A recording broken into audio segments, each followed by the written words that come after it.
আমতলী থানা পুলিশের হাতে গ্রেপ্তার কুখ্যাত 3 চোর। মুদি দোকানে চুরি করতে গিয়ে বাজার ব্যবসায়ী সহ পুলিশের কাছে হাতে নাতে আটক হলো 3 চোর। ঘটনা সোমবার গভীর রাতে আমতলী বাজার। জানা গেছে সোমবার গভীর রাতে আমতলী বাজারের এক মুদি দোকানে 3 যুবক চুরি করার চেষ্টা করছিল। তখন বিষয়টি আমতলী বাজার ব্যবসায়ী সহ বাজার প্রহরী সহ আমতলী বাজারের নিরাপত্তার দায়িত্বে থাকা পুলিশ কর্মীদের নজরে আসে।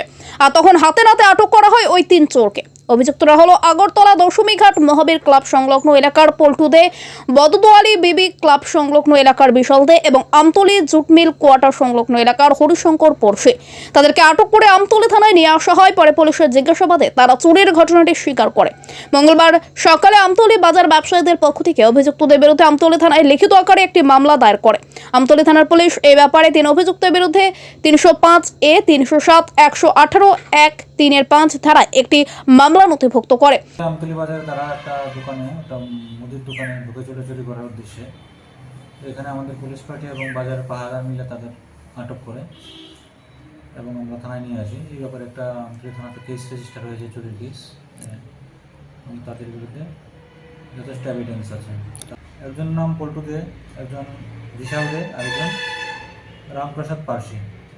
অপরাধ স্বীকার করেছে এবং উপস্থিত সাক্ষীরাও তা দেখেছে।